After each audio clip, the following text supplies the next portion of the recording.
Good Morning Business. Business Today. Une introduction en bourse ce matin au menu sur Euronext à Paris. On est avec Xavier Cahutu-Colli. Bonjour, vous êtes membre du conseil d'administration d'Arven Group. Vous allez chercher dans les sols de la chaleur et du lithium. C'est ça votre travail ? Exactement, parce que quand on parle de transition énergétique, on parle souvent d'électricité et on oublie que l'énergie, c'est souvent de la chaleur, notamment pour les industries. Et de la chaleur, on en a beaucoup sous nos pieds et elle est absolument sous-exploitée. Mais elle est loin, très loin quand même. Elle est plus ou moins loin, parfois à plusieurs milliers de mètres, bien sûr, mais c'est une réserve évidemment renouvelable et extrêmement abondante. Mais alors, est-ce que vous avez deux métiers ou c'est le même ? C'est-à-dire que vous faites de la géothermie, notamment effectivement pour récupérer la chaleur dans le sol, et vous faites aussi de l'extraction de lithium. Alors, est-ce que c'est parce que quand vous allez chercher du lithium, il y a de la chaleur et vous faites remonter, ou est-ce que vous avez toujours fait les deux ? Alors, le groupe Arven a un métier, c'est le sous-sol. Arven Group est un expert de sous-sol. Et la thèse du groupe, c'est de mettre le sous-sol au service de la transition énergétique. Et donc, deux briques aujourd'hui. Une brique chaleur renouvelable. On ne le sait pas, mais il y a déjà plusieurs centaines de milliers de foyers qui sont chauffés par la géothermie en Île-de-France. Mais en France, c'est à peine 2% de la chaleur qui est renouvelable encore. On brûle encore du gaz pour faire de la chaleur, pour les industriels, etc. La géothermie est une réponse.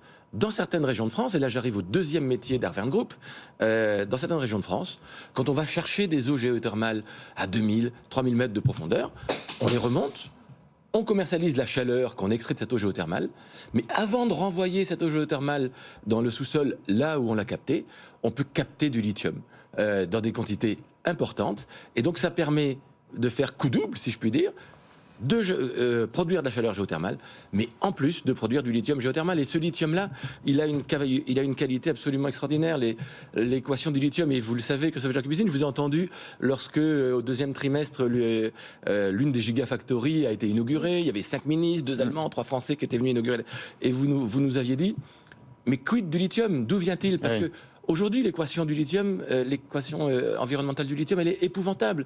Il est extrait en Amérique du Sud, raffiné en Chine, il fait le tour du monde, extrait dans des mines. Mais on en a assez, Et ça a l'air facile quand vous dites ça, on va aller chercher le lithium sous la terre, on va le prendre, on va prendre une grande passoire et récupérer le lithium. Ça, c'est RSE, il n'y a pas de problème. Une fois qu'on a enlevé le transport, il n'y a plus de problème avec le lithium. Ah mais ça a l'air facile.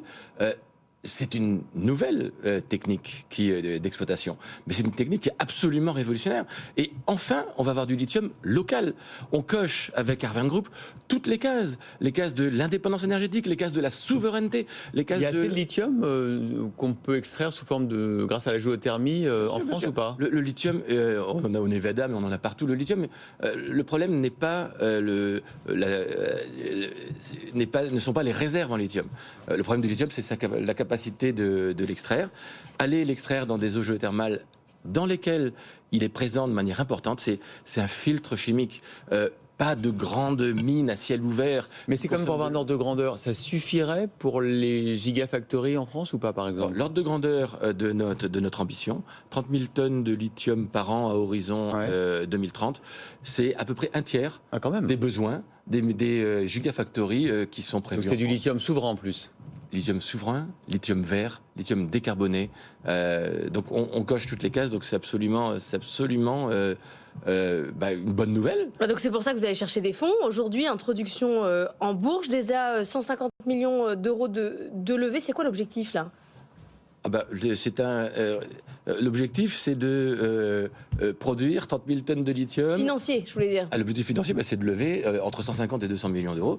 Ils sont déjà sécurisés. C'est un peu plus de 160 millions d'euros qui vont être apportés à Arven Group pour financer son déploiement dans ses usines géothermales et lithium géothermal. Vous nous expliquez comment, parce que c'est un peu technique, mais c'est intéressant pour nous évidemment, l'opération d'introduction en bourse avec un SPAC avec lequel vous êtes marié en juin. Ça, c'est le deuxième acte de l'opération ? Non, c'est l'acte qui se fait aujourd'hui. Ouais. Transition, le SPAC Transition Ouais. a eu sa dernière journée de cotation hier soir. D'accord. Et Transition est mort. Et ce matin à 9h, Transition que vous aviez créée d'ailleurs. Transition que nous avions créée avec Eric Maris et Fabrice Dumonteil d'Eiffel Investment Group. Ouais. Et ce matin à 9h, les actions Arverne Group seront cotées pour la première fois sur Euronext Paris. Et Arverne va recevoir un peu plus de 160 millions d'euros d'equity qui ont été apportés par des actionnaires de grande qualité. Il y a un plan géothermique qui a été poussé par le gouvernement. Aujourd'hui, on n'a pas la vision de nos sous-sols. On a l'impression que chaque entreprise est en train de regarder un petit peu ce qu'elle a en dessous d'elle pour savoir si elle peut se chauffer, utiliser cette technologie. On est au tout début. Le sous-sol est quelque chose qu'on a sous nos pieds depuis toujours, mais qu'on a absolument sous-exploité parce que dans l'inconscient collectif, c'était les mines et les mines, c'est le passé. C'est un peu l'ambition d'Arverne Group, c'est de dire non, le sous-sol, il est riche. Le sous-sol, il a des réserves importantes, de la chaleur, du lithium aujourd'hui, peut-être d'autres choses demain. Et donc c'est ça qu'on veut aller exploiter. Et on parle de la géothermie profonde, mais tout le monde peut faire de la géothermie. Parce que la géothermie, c'est aussi la géothermie de surface. Chaque pavillon peut aller chercher sous son sol un peu de... Bien sûr. Alors, à l'échelle d'un pavillon, l'investissement initial est peut-être un peu élevé, mais à l'échelle d'un quartier, à l'échelle d'une commune, même petite, je vous le disais, des centaines de milliers de gens sont déjà chauffés avec la géothermie. C'est possible à une échelle très petite. Alors, Xavier Caïtu-Colli, on vous connaît comme notamment cofondateur de Direct Énergie. C'est vous qui avez effectivement financé en partie ce SPAC qui permet à ce groupe Arverne de entrer en bourse. Quel va être votre rôle opérationnel? Parce que vous êtes le financier dans le deal, vous êtes au conseil d'administration. Est-ce que vous avez pris connaissance de l'entreprise depuis 2-3 mois avec cette fusion avec votre SPAC? Est-ce que vous allez changer l'opérationnel de la société? Est-ce que vous allez prendre un rôle? Alors ça fait un peu plus de 2-3 mois qu'on travaille avec Arverne Group. L'annonce, c'était juin, l'annonce du SPAC. Hein. L'annonce, c'était juin, mais le travail préalable était important. Les approches préalables, ouais. Voilà, les approches préalables étaient extrêmement importantes. Et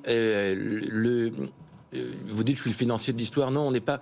Les fondateurs de transition ne sont pas des financiers. On est des entrepreneurs. Mais bon. On est des entrepreneurs. Le SPAC, c'est une technicalité pour accélérer. Vous cherchiez une cible, en tout cas une société avec pour lui apporter le cash. Vous l'avez trouvée. Qu'est-ce que vous en faites aujourd'hui? On cherche une pépite, plus qu'une cible. Cette pépite, on l'a trouvée. Elle s'appelle Arverne Group. Et maintenant, on va l'accélérer. On accélère son accès au financement par la cotation en bourse. Pas beaucoup d'IPO cette année. Hein. Heureusement qu'il y a cette technicalité pour permettre de faire une IPO. 160 millions d'euros, plus de 160 millions d'euros, c'est quand même une belle opération. Très belle opération. Féliciter, et ça doit nous donner le moral. On accélère son financement, on accélère sa structuration. Une boîte qui n'est pas cotée, une boîte jeune qui n'est pas cotée et qui devient cotée. Mais je vous promets que c'est un coup d'accélérateur considérable pour structurer sa communication financière, son organisation, sa compliance, sa communication RSE, etc. Et on accélère également sa visibilité, parce que la cotation, c'est... Vous allez prendre un rôle opérationnel ou pas? Je vais être très présent au conseil d'administration, aux côtés du PDG et du fondateur, qui est Pierre Brossolet, et qui est un extraordinaire entrepreneur, qui est entouré d'une équipe extraordinaire. Donc je n'aurai pas de rôle opérationnel directement, mais je serai très présent aux côtés du management, qui est de grande qualité. Xavier Caïtu-Colli pour Arverne Group, un optimiste, beaucoup plus que la Banque de France, qui est plus difficile sur les questions de chômage et de croissance.